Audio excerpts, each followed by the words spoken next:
What's happening, everybody? It's Eric J. Olson with a special edition of the Managing Partners podcast. All right, this is a first. So it's going to be me and 3 managing partners all at once. This is amazing. So today I am joined by the Webb law firm out of Pittsburgh. Hello, everybody. Hello. We have Kent, Cecilia, and Kirk from left to right. So thank you all for making the time to join us. I really appreciate it. Thank you. Yeah, thank you. Looking forward to it.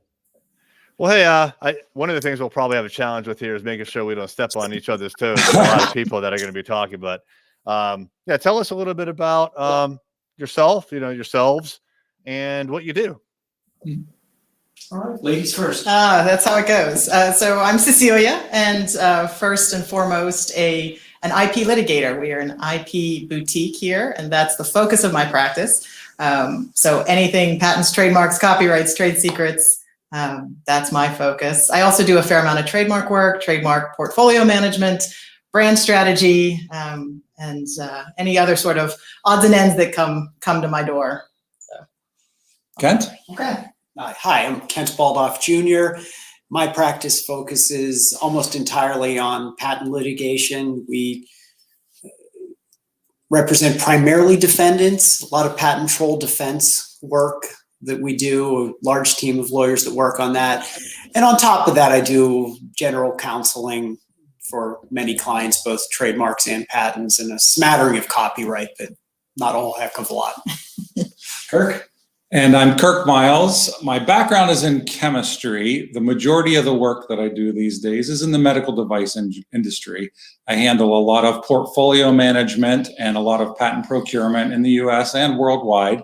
In addition, I do a lot of opinion work, so it's the pre-litigation phase before it gets to Kent and Cecilia.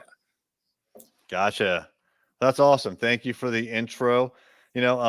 We were talking a little bit before we went live about the geographic area of where you work. Can you share with the audience the different parts of the world that you do your work in? Well, sure. From a litigation standpoint, as some of our viewers may know, the hotbeds for patent litigation, Eastern District of Texas, now the Western District of Texas, Delaware, South Florida, California. We practice extensively in all of those courts, in addition to here in the Western District of Pennsylvania. And just to give you a little bit of insight, Eric, as to the way our practice works, being an IP boutique, things are a little different. We're all registered, the attorneys at our office are registered in front of the US Patent and Trademark Office. So we have a federal registration for procurement purposes, and where we litigate for our clients, we work with the attorneys in our offices who litigate in those areas, and we would typically work with local counsel where necessary for those issues. But as it is an IP practice, it is a worldwide practice, and our clients are all over the place at this point. Yes. Yeah, that's I'm sorry, Cecilia, go ahead. That's all right. I was going to say, as a result, because our clients are multinational companies and have properties all over the place, oftentimes our role is to help them coordinate whatever enforcement mechanisms they may have globally. And so as a result, even though we may not practice in a particular jurisdiction, we coordinate with foreign counsel there to make sure whatever strategy they need to have accomplished on a global scale is being accomplished. Yeah, that's really neat to me, the global reach, if you will, of your law firm, because a lot of the law firms or managing partners that we speak with, they're licensed in a particular state, and so the geography is very well defined. So since you do IP, it's kind of gloves off. You can go where you need to, certainly within the United States, and then partner with others outside of the United States. So, without question, and with respect to our litigation practice, I would venture to say over 80% of our litigation practice is outside of the Western District of Pennsylvania. And again, representing clients worldwide. We have active cases for companies throughout the United States and foreign companies at the same time. Gotcha. Are there certain types of clients that you tend to work with more than others, like certain niches or industries? In terms of industries, I think we're pretty much across the board. In terms of the types of clients that we work with, it really ranges, again, across the board. If you look at the history of the practice of patent law, particularly at the Webb law firm, we started long history here, 176 years, I think, at this point. So we can trace our history pretty far back to 1845. And at that time, of course, as you can imagine, the practice of patent law was very, very different. And over the years, over those 176 years, our client base has grown significantly and changed significantly. In the past 25 years or so, certainly the technologies that have developed have helped us change the types of clients that we represent as well. Whereas typically most companies or small inventors would go local for their patent practice, we now have technologies that allow us to be wherever we need to be on a given moment through, for example, a podcast or video conferencing as we have here. So it has changed the types of clients that we are able to represent, and we do have truly a worldwide practice in terms of our client base now. Yeah, that's incredible. All the rapid change that we've seen in the last year. And I assume you're sitting in your office. Have you been working out of your office this whole coronavirus duration? As much as we can. I mean, we've been subject to the orders that are in place like anybody else, but client needs continue on, and we have found some creative ways to work around all of these situations, whether that's working remotely or on a couple of occasions where we've had to be in the office for litigation matters. We've dealt with that as well. So. Or just when your significant other says enough, you need to go back to the office. That's the key right there. That's right. I will say, Eric, we were very fortunate in that regard, in that we were prepared, unknowingly actually, but we were very prepared for a remote environment without ever expecting to have to go that direction. But from a client standpoint, it was completely seamless for us. When there was a decision made last year by the state government to say you need to close your offices, we were able to essentially flip a switch, and all of our attorneys and support staff were able to fully function remotely for us. So from the client perspective, they saw no difference from pre-pandemic to post-pandemic. And that is something that we're very proud of, that we were able to continue with that seamless practice for our clients. Well, I think it's worth mentioning too, in view of the target audience for this, other managing partners, we catch so much grief on such silly things like every managing partner does. But of course, we had no inkling COVID was on the way, but we had this system set up. We had been working on it for a year that would enable everybody to work remotely, every single person, staff, attorneys, and with the idea that we just wanted to be more flexible. And unbeknownst to us, when this happened, we were completely ready. And as Kirk said, within a day or two, we were up and running, and it was seamless. I like to consider that as part of our practice. As a technology-based law firm, we feel it's very important to make sure that we are on the cutting edge wherever we can be with respect to technology. So because we're thinking ahead with what would be the next way to look forward in terms of practice, we had things in place ready to go when we needed them. Yeah, that's great. And obviously it worked out in your favor, the timing. Not that anybody wants anything like this to happen, but you were prepared so that when you had to shift very quickly, you could without missing a beat, which is fantastic. You mentioned, kind of like looking out into the future, and one of the things that we like to think about a lot on the podcast are some trends in the industry or political or financial that could affect the legal industry. Certainly remote. And how remote's going to affect the law industry for the next couple of months to years is something that's being talked about a lot. But do you see things beyond remote work as affecting the law industry in the next, say, like 5 years or so? It's been interesting, and maybe as an effect of dealing with COVID, a number of our clients were having difficulty even gathering their own information because of the scope of what they had to employ was not at the same level of preparedness as we were. So even though we had done this pre-COVID, I think one thing that it has really shown us is the need for flexibility for our clients and to respond to them in dealing with whatever their issues may be. So that's one of the things that has really, I think, been a continuing trend. We're getting requests from our clients that's sort of outside the traditional types of work or roles that we have served before, sometimes on a short-term basis, sometimes on a longer-term basis.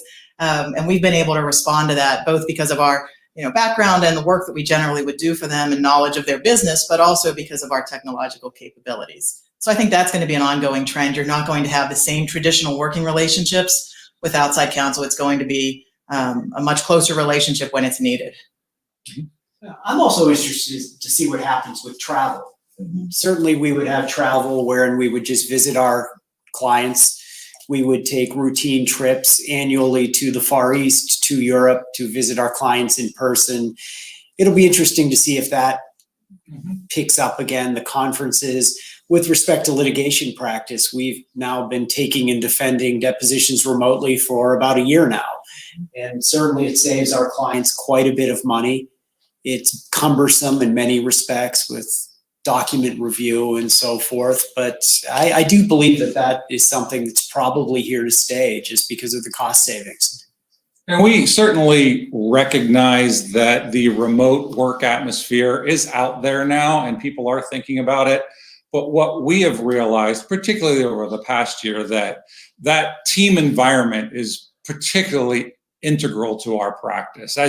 As you could see from the three of us, we're a different kind of firm in many ways. We're about 60 attorneys and professionals, and we do everything by team, whether it's representing our clients, whether it's training involved in our firm, and even down to the management of the firm. You're seeing what we recognize is important for us as opposed to having a managing partner run our business. We look at it the same way. We look at our business the same way we look at our clients. It's better to have multiple mindsets involved. And we represent a few of our partners who have been charged by the rest of the partners with managing the business. So the three of us work in a team environment for that.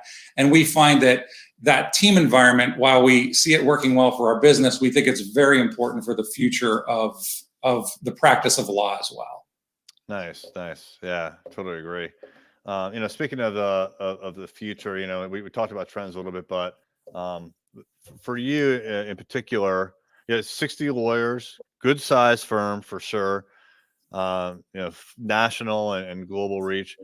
What do you see as maybe your growth pattern for the next, say, 5 to 10 years?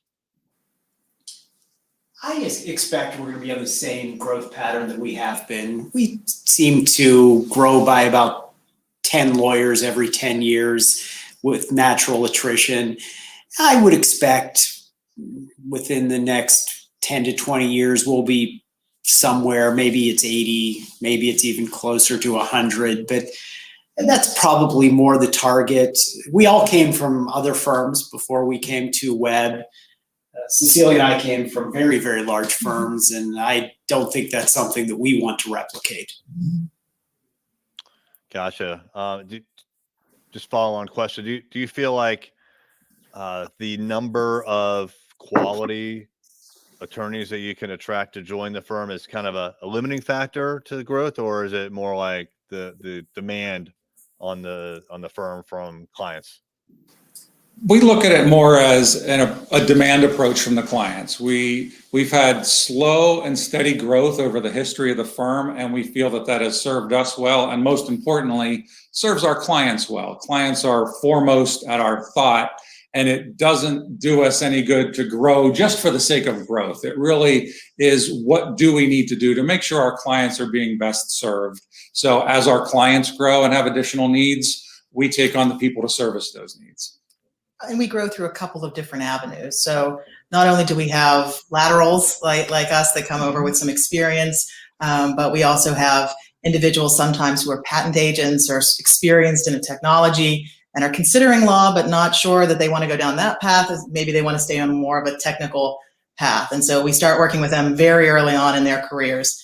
I think the other thing that fuels our growth is just the change we've seen in how intellectual property has become a focus so much more for so many businesses. And as that grows, our practice needs grow. So, one of the things that all three of us deal with, in addition to just the traditional thoughts of an intellectual property firm doing prosecution or litigation, is the business advising piece. And it's heavy regulatory, issues, it's environmental issues, it's all of those things. And so as those needs continue to grow, our business has to grow to accommodate them. Nice. That's great. So, as a digital marketing agency, one of the things that we're always interested in is how different businesses, and even in all industries, are leveraging some of the things that are out there when it comes to marketing strategies and techniques to attract new clients, to grow their business. Certainly for you, it sounds like there's a lot of working with existing clients, probably a lot of referrals, I would imagine.